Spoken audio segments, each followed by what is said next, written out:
au bon moment. OK, bon, ben c'est bien. Alors, bonsoir tout le monde. Bienvenue à la séance du lundi 8 juin. L'heure du jour, prendre note qu'en raison du COVID-19, la séance ordinaire du 8 juin 2020 sera tenue à huis clos, mais diffusée le soir même sur le lien suivant: www.sca.québec. Nous invitons à poser vos questions en laissant un message vocal au 418-329-3304 au poste 101 ou par courriel à l'adresse suivante: direction@sca.québec.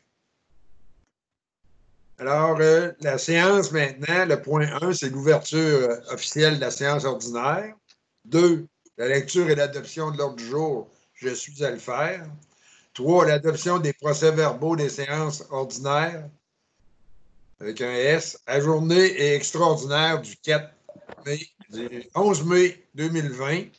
Le point 4, c'est réponse à la question laissée en suspens ou suite aux séances du mois de mai. Point 5, c'est adoption des comptes payés et à payer. 6, l'allègement fiscal pour les paiements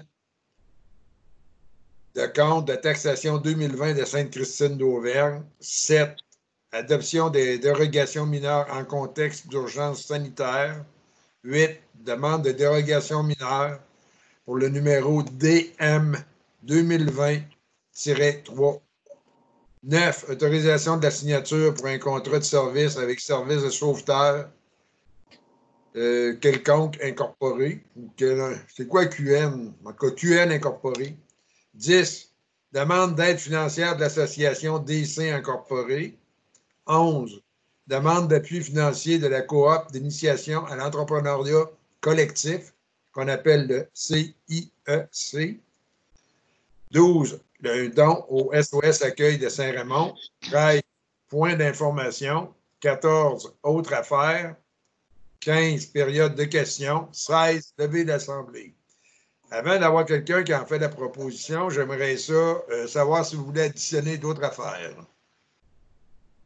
Non. Vu que tout le monde est présent. Alors, sinon, qui en fait la proposition? Marc Ouellette, siège numéro 1. Parfait. Alors, quand vous n'êtes pas d'accord, vous le faites savoir, sinon, d'emblée, vous êtes d'accord.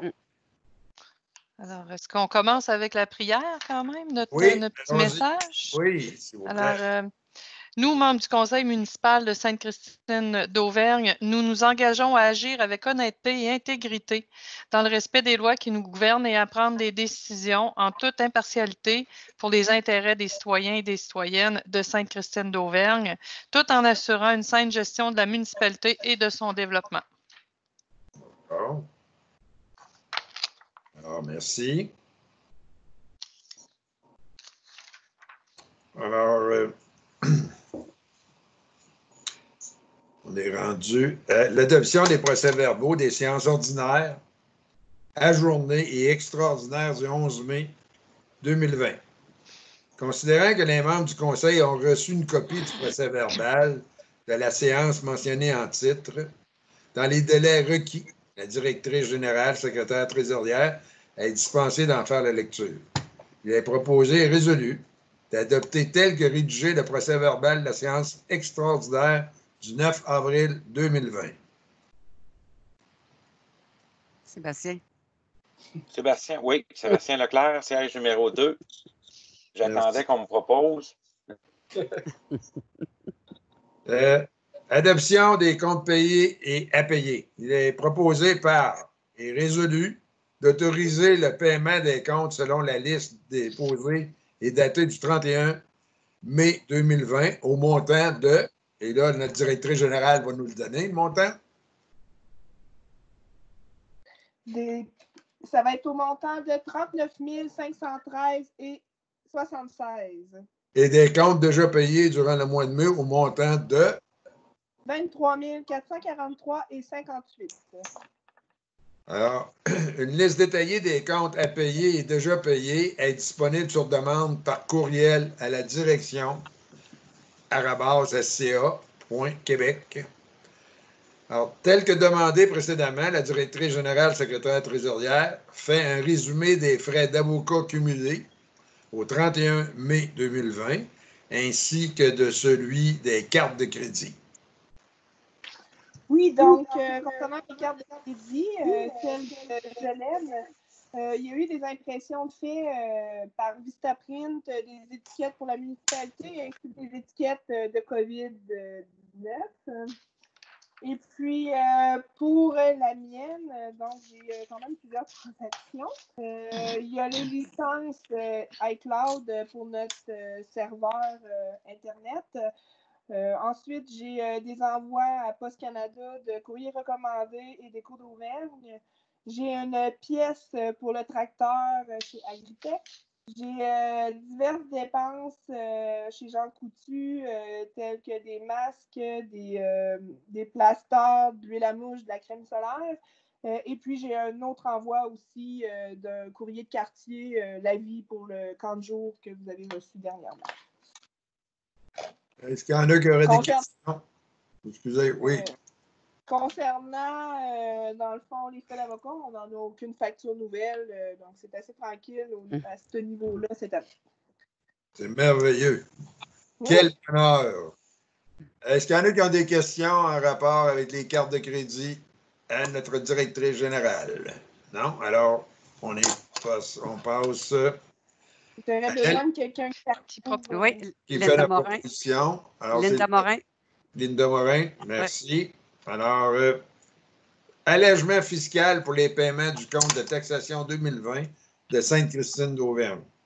Attendu que le règlement numéro 247-20, abrogeant le règlement numéro 237-19, fixant les taux de taxation et de compensation pour l'exercice financier 2020, prévoit que le taux d'intérêt soit fixé à 10 % l'an, tel que l'article 11.1, ainsi qu'un taux de 0,5 % par mois de pénalité jusqu'à concurrence de 5 % par année, conformément à l'article 250.1 de la loi sur la fiscalité municipale.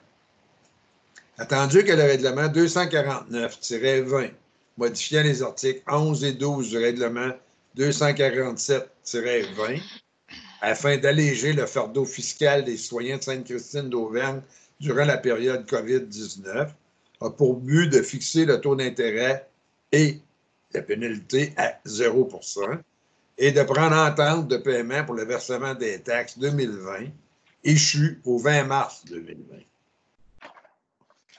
Attendu que l'article 981 du Code municipal du Québec permet au Conseil de fixer un taux d'intérêt autre à résolution, attendu que les circonstances exceptionnelles liées au COVID-19, les membres du Conseil désirent continuer d'alléger le fardeau fiscal pour ces contribuables, il est donc proposé et résolu que le taux d'intérêt et de pénalité sur tous les montants dus à la municipalité de Sainte-Christine d'Auvergne est exigible pour l'année courante et imposé à jour, soit de 0 %.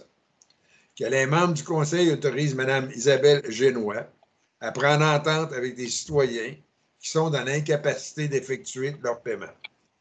Que cette résolution soit valide jusqu'à la fin de l'état d'urgence sanitaire et de ses renouvellements. Alors, je propose Sylvie Duchesneau, siège numéro 4. D'accord. Adoption des dérogations mineures en contexte d'urgence sanitaire, considérant que le service d'urbanisme de la municipalité a informé le Conseil de la période actuelle est propice, que la période actuelle est propice au dépôt des demandes de dérogation mineure. Considérant l'état d'urgence sanitaire actuellement en vigueur, qui a été décrété conformément à la loi sur la santé publique, considérant que le contexte de cette déclaration d'état d'urgence sanitaire, la ministre de la Santé et des Services sociaux a publié un arrêté en date du 7 mai 2020. Alors, l'arrêté en question, c'est 2020-033, suspendant toute procédure autre que référendaire, qui fait partie du processus décisionnel d'un organisme municipal et qui implique le déplacement ou le rassemblement de citoyens, sauf si le Conseil en décide autrement. Considérant que l'attente de la fin de la déclaration d'urgence sanitaire pour traiter les demandes de dérogation mineure retardait considérablement et de façon préjudiciable à la réalisation des projets des citoyens concernés. Considérant que la présente période estivale est une période propice à la réalisation des travaux et que le Conseil désire favoriser leur réalisation dans le respect de la réglementation municipale et de toute dérogation qui serait déposée. Considérant qu'il est en effet difficile de prédire à ce jour la fin de la déclaration d'état d'urgence sanitaire, mais que dans le contexte actuel, il est possible qu'elle soit prolongée encore pour plusieurs semaines. Considérant que le Conseil juge dans l'intérêt public de ne pas priver les citoyens de la possibilité de voir traiter leurs demandes de dérogation mineure, dans la mesure où le Conseil obtient par ailleurs les commentaires des citoyens, ces derniers n'étant pas ainsi pas privés de la possibilité de faire valoir leur point de vue et de soumettre leurs commentaires pour qu'ils soient considérés par le Conseil. Considérant que le Conseil désire que la procédure prévue à la loi sur l'aménagement et l'urbanisme à l'égard d'une dérogation mineure soit remplacée par une consultation écrite d'une durée de 15 jours, annoncée au préalable par un avis public, tel que le décret le permet l'arrêté ministériel 2020-033, et ce, à l'égard de toute demande de dérogation mineure devant être traitée pendant la déclaration d'état d'urgence sanitaire, à moins que des mesures additionnelles ou autres ne soient prises par les autorités gouvernementales. En tout cas, nos phrases sont très longues. Très, très, très longues. Il est proposé résolu que le préambule fasse partie intégrante de la présente résolution. Que le conseil municipal décide que les demandes de dérogation mineure déposées ou traitées pendant la déclaration d'état d'urgence sanitaire puissent être traitées une fois que la procédure prévue à l'arrêté ministériel 2020-033 a été respectée, c'est-à-dire la consultation écrite, qu'un avis sera diffusé conformément à la façon usuelle de publier les avis municipaux, de même que sur le site Internet et la page Facebook de la municipalité, expliquant notamment la nature de la demande de dérogation mineure et sa portée, et en invitant les gens à soumettre leurs commentaires écrits quant à cette demande de dérogation mineure. Que les commentaires écrits quant à ces demandes pourront être transmis par courrier au bureau municipal situé au 80 rue principale, à l'intention de Mme Julie Bédard, directrice générale secrétaire trésorière, ou par courriel à cette dernière, au plus tard 15 jours après la publication de cet avis. Qu'une fois le délai pour soumettre les commentaires expiré et que le conseil municipal aura pris connaissance de ceux-ci, une nouvelle résolution sera adoptée aux fins de statuer sur la demande de dérogation mineure. Il faudrait enlever le muet, Steve, s'il vous plaît. Propose, Steve Paget. OK, merci. Alors, je voyais que vous essayiez de parler, mais je voyais le muet. OK. Alors, bien entendu, votre silence fait dire que vous êtes toujours d'accord. Sinon, vous nous le faites savoir. Alors, demande de dérogation mineure portant le numéro DM 2020-3. Considérant que les propriétaires du lot numéro 4 910 000, localisé au 125 rue Paquette, effectuent une demande de dérogation mineure afin de permettre la construction d'un garage privé isolé, empiétant de la cour avant sur une profondeur de 2,5 mètres, contrevenant ainsi à l'article 7.2.2 du règlement de zonage numéro 186-14. Considérant que l'ensemble du terrain est boisé, considérant que l'empiètement du garage dans la cour avant ne sera pas visible de la rue, considérant que le bâtiment ne causera aucun préjudice aux propriétaires voisins, considérant que les recommandations favorables du comité consultatif d'urbanisme. Alors, il est proposé et résolu d'accorder la dérogation mineure afin de permettre l'implantation d'un garage privé isolé, empiétant dans la cour avant, sur une profondeur maximale de 2,5 mètres ou en langage anglo-saxon, 8 pieds. Il reste un autre petit paragraphe aussi. Exiger que les propriétaires fournissent un certificat d'implantation réalisé par un arpenteur géomètre pour l'obtention du permis de construction afin de s'assurer que le garage isolé respecte l'empiètement maximal autorisé. Oui, alors Jean-François Lausier, siège numéro 6, je propose. C'est bien. Alors, l'autorisation de signature pour un contrat de service avec Service Sauveteur QN Incorporé. Considérant que la municipalité doit se prévaloir d'un ou des sauveteurs avec les accréditations nécessaires pour la période du 22 juin 2020 au 16 août 2020 afin d'ouvrir la piscine municipale. Considérant que suite à plusieurs offres d'emploi diffusées sur différents réseaux sociaux, c'est-à-dire les journaux et autres, la municipalité n'a reçu aucune candidature. Considérant que le service de sauveteur QN Incorporé est une compagnie qui offre des contrats de service clés en main et qu'ils ont de la main-d'œuvre disponible pour notre municipalité. Il est proposé et résolu d'autoriser Madame la directrice générale, secrétaire trésorière, à signer l'entente de service avec Service de sauveteur QN Incorporé pour la période estivale 2020. Avant, j'aimerais spécifier que on pourrait peut-être mettre une note à l'effet que si on excédait le 16 août, la résolution est toujours effective. Oui, parce que pour une raison ou pour une autre, disons, il fait beau, puis on décide de prolonger, bien, là, de la manière que la résolution est faite, on est obligé d'arrêter le 16 août. Notre contrat est signé jusqu'au mois de septembre avec eux. Il y a possibilité, si on a du beau temps et des sauveteurs de disponibles, qu'on rouvre les fins de semaine qui vont suivre le 16 août.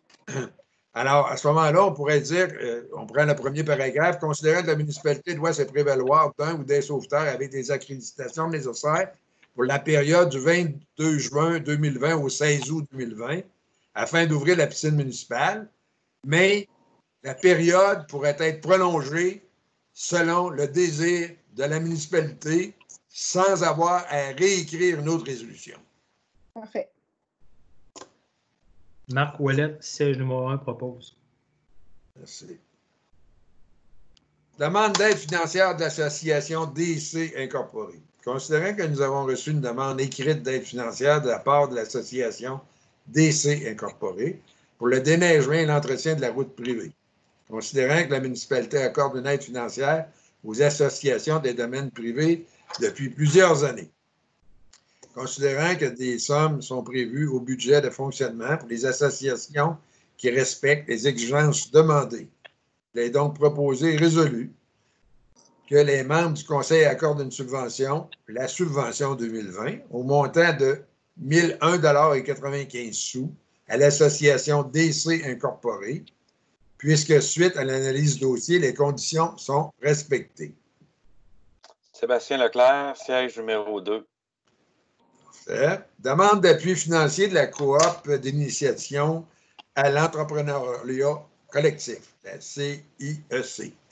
Considérant que la coop d'initiation à l'entrepreneuriat collectif, la CIEC, de Saint-Basile, Sainte-Christine d'Auvergne, réunit divers organismes et entreprises locales afin de favoriser l'intégration des jeunes dans leur communauté. Considérant que la volonté première de ce projet d'éducation coopérative est de favoriser l'autonomie chez les jeunes en leur offrant un lieu, des moyens, des ressources, de la formation et un support continu afin qu'ils puissent s'approprier leur propre collectif, leur projet collectif. En s'impliquant au sein d'une CIEC, les jeunes ont la possibilité d'offrir différents services à leur communauté, dont divers menus, travaux et bien d'autres projets. Considérant qu'une aide financière de 500 $ est demandée, il est donc proposé et résolu que les membres du Conseil autorisent le versement de la somme de 500 $ en appui à la coopérative jeunesse des services, ce qui s'appelait autrefois CJS, dans le but d'offrir différents services à la communauté. Linda Morin, siège numéro 3, je propose. D'accord. Et en même temps, je profite pour inviter la population à les solliciter, ces jeunes-là, à les encourager. C'est bon pour eux, puis en même temps, ben, c'est bon pour nous aussi, là. En tout cas, pour les vieux comme moi, c'est pas mauvais. Alors voilà. Don au SOS Accueil de Saint-Raymond. Considérant que le SOS Accueil est un organisme qui a pour but d'aider les familles dans le besoin. Considérant que 6 familles de la municipalité de Sainte-Christine d'Auvergne profitent présentement de cette aide. Ça se peut que ça soit descendu à 4 familles maintenant. Oui, désolé. Il est proposé et résolu que les membres du conseil versent un don de 100 $ afin d'aider, par le biais du SOS Accueil de Saint-Raymond, les citoyens et familles de la municipalité de Sainte-Christine d'Auvergne qui en ont besoin. Alors, ça veut dire qu'avec ce 100 $-là, ça va faire un total de 400 $ en 2020. Alors, je propose Sylvie Duchesneau, siège numéro 4. D'accord. Point d'information. OK. Non. Alors là, c'est faudrait quasiment que je vous quitte pour en parler. Là. La MRC de Portneuf, disons, les réunions ont lieu exactement comme celles qu'on tient actuellement, là, par visioconférence, là, et on traite des sujets réguliers. Je vais vous quitter quelques instants. Je vais donner la parole au pro-maire dans le temps que je vais aller chercher le dossier, puis je vais vous revenir avec ça. Là. Alors, le pro-maire est actuellement... Et c'est Jean-François Lausier, l'appareil. Alors, Jean-François, ben, à part continuer les points d'information, faire parler des gens, s'il te plaît. C'est bon. Donc, comité d'avoirie, M. Steve Pocket. Il n'y a rien de spécial. Les travaux sous son cours, M. Lausier. Rien de spécial en ce moment, c'est bien. Comité de sécurité, incendie, sécurité civile, M. Marc Ouellette. Oui, M. Lausier, en fait, il y a eu 2 incidents, un accident sur la route ainsi qu'un feu à ciel ouvert pour les vérifications d'incendie. Pour le mois de mai, on est rendu à 2, total 20-20, 8 pour votre information à tous. C'est bon, c'est bien, merci. Comité des ressources. Oui. Excusez-moi, Jean-François. Oui, oui. Je vais juste rajouter que malgré la levée de la SOPFEU pour l'interdiction de feu à ciel ouvert, notre service incendie a décidé de garder l'interdiction de feu à ciel ouvert. Donc, pour une période déterminée, il n'y aura pas de permis émis par le service incendie. OK, très bien. Madame Duchesneau, comité des ressources humaines? Alors, rien à signaler, sinon que les employés ont repris le boulot à temps plein et puis qui ont beaucoup à faire pour la période estivale. Parfait, ça. Comité d'embellissement, Mme Morin?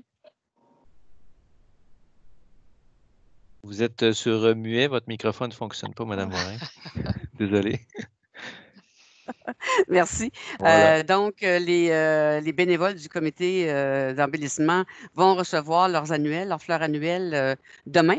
Ah, et nous ont demandé de l'aide pour les aider à les mettre en terre dans les bacs à fleurs. OK. C'est bien. Donc, comité des loisirs et développement, ben, c'est moi. Donc, je vous fais part des petites informations concernant la bibliothèque qui est rouverte maintenant les samedis de 9h à midi. Service de livraison des volumes pour les 65 ans et plus, si désiré. Service sans contact, service au comptoir. Et puis, le répertoire des livres est disponible sur le site de la municipalité. La piscine, on prévoit ouvrir du 22 juin au 16 août, tous les jours de 11h à 19h30. Et puis, en cas de canicule, ça peut ouvrir jusqu'à 20h, 20h30, je crois, le soir. Et puis aussi, il y aura un camp de jour. Est-ce qu'on peut en parler un petit peu plus, Julie? Le camp de jour, j'ai plus ou moins d'informations si tu en as, mais... Ça ne sera pas très long. J'essaie de faire rentrer M. Francaire. Ah, OK.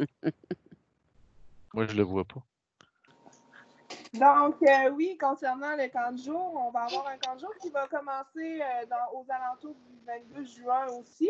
Okay. Un premier groupe de 10 enfants. Donc, il reste environ 4 places à combler si vous êtes intéressés.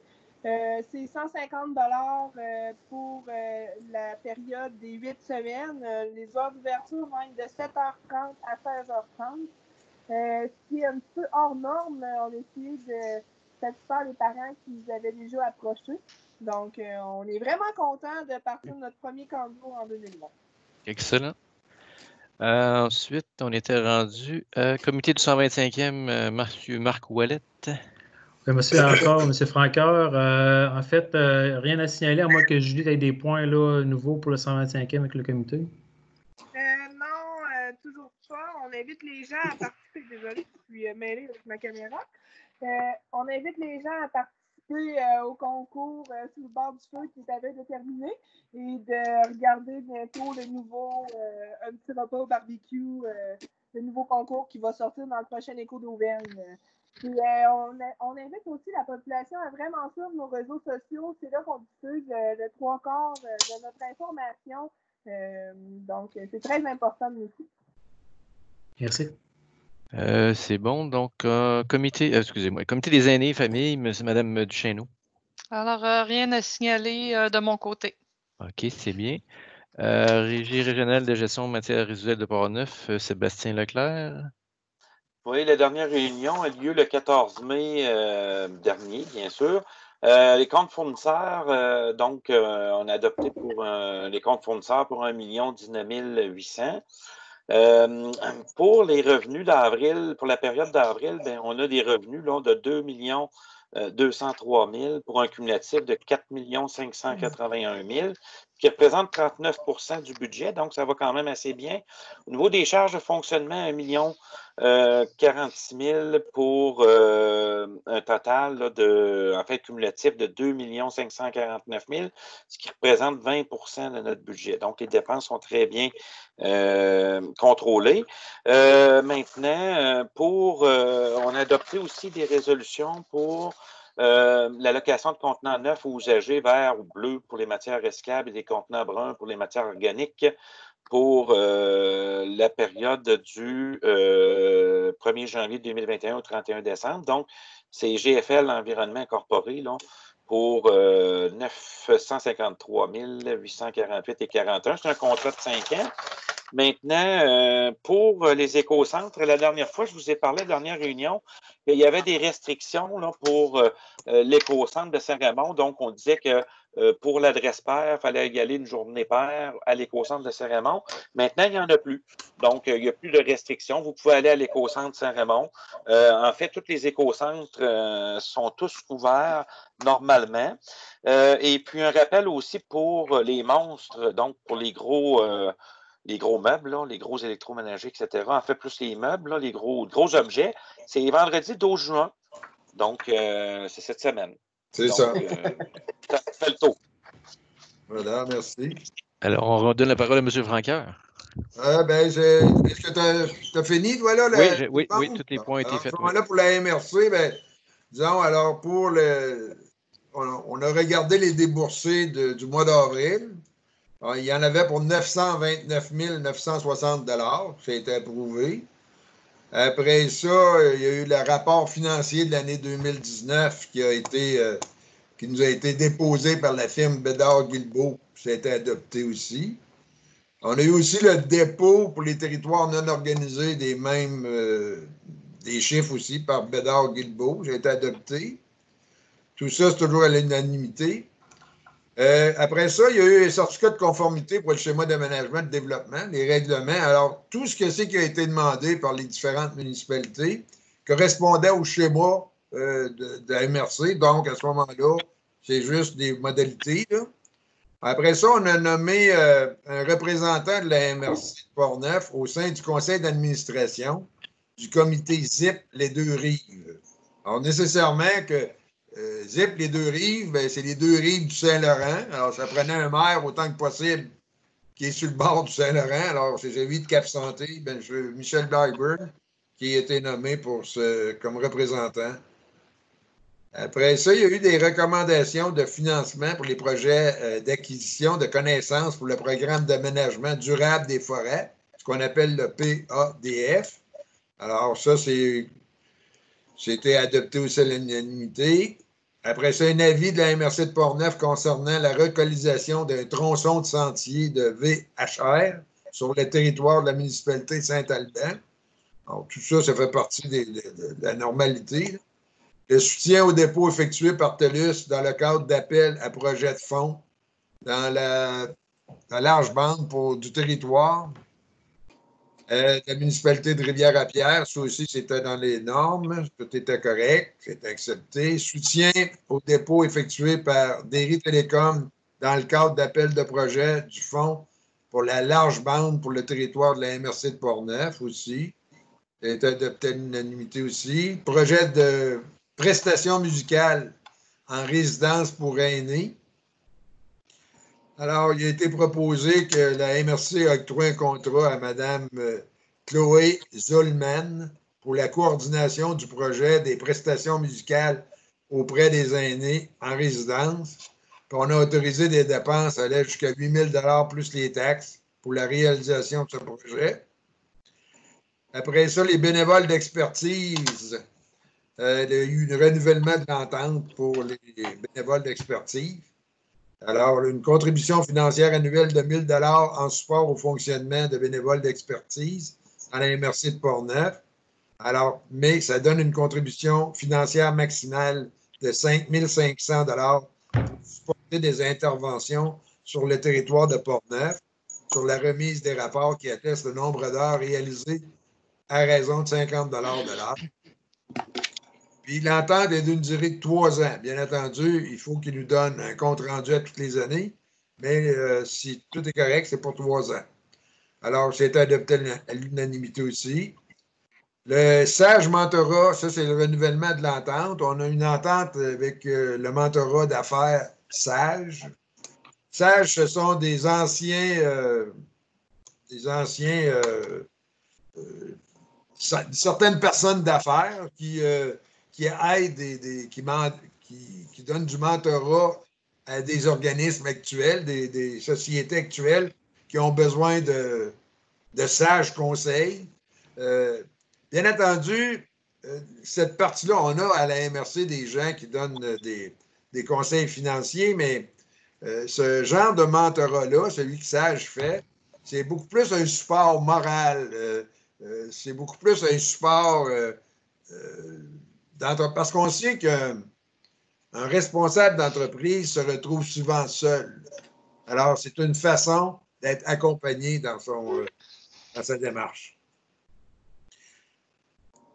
Alors, on va autoriser en même temps on autorise toujours dans ces projets-là notre préfet à signer les documents. Alors, la politique de soutien aux projets structurants peut améliorer les milieux de vie. Il y a eu une mise à jour de la politique. Ça a été adopté aussi. Après ça, la politique de soutien aux entreprises de la MRC de Portneuf, il y a eu l'adoption, en plus après l'avoir modifié. Il y a un fonds d'urgence aux petites et moyennes entreprises aussi, qui ont été les dossiers qui sont recommandés par la commission. Alors, il y en a eu encore 3, 6, 12, 16 autres qui ont été acceptés. Ce qui donne... on est rendu sur 1 169 000 que la MRC disposait pour aider les entreprises. Il doit rester une centaine de mille seulement, là, 130 000, je crois, exactement. Alors, les derniers arrivés, il y a encore un peu d'argent pour vous, là. Pour aider les entreprises de la MRC qui ont besoin d'aide. Le comité d'investissement commun, c'est l'adoption des projets recommandés. Alors, il y a eu le cinéma Alouette qui a eu 10 000 d'octroyés. Le petit Patelin qui a eu 5 000 pour la création d'une nouvelle entreprise et 3 000 pour la technologie de l'information. Après ça, les deux sœurs et compagnie, il y a eu 15 000 pour le volet 9, c'est-à-dire l'expansion, puis 3 000 pour la technologie de l'information. Après ça, programme d'aide au transport collectif, c'est adopté de la MRC. Alors, celui-là, c'est que la demande au ministère des Transports, M. François Bernardel, de modifier les programmes de subvention afin que l'achalandage de 2019 soit considéré pour l'année 2020.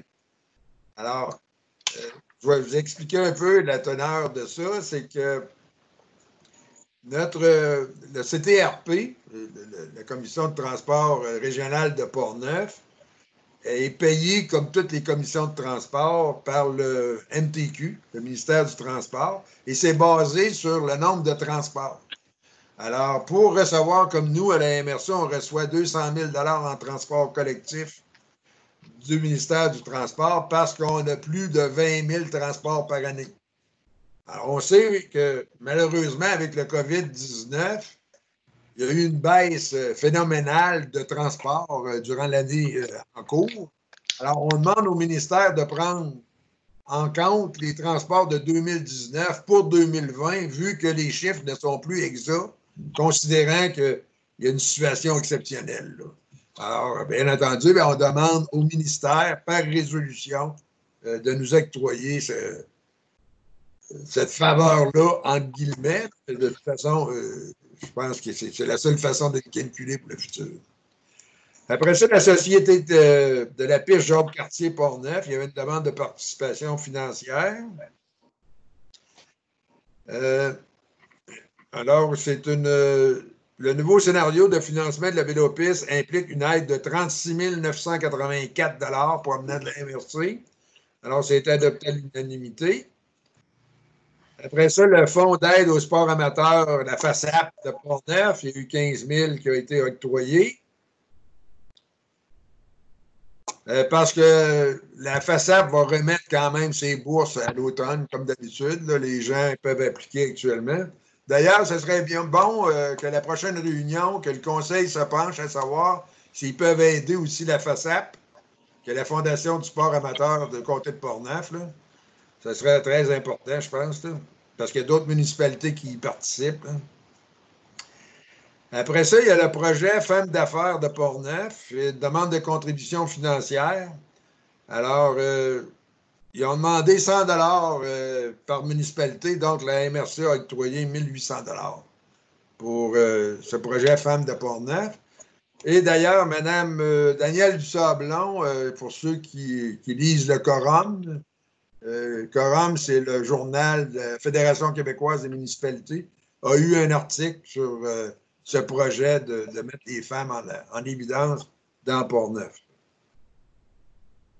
Après ça, un projet, on passe un savon au coronavirus, c'est une demande d'aide financière.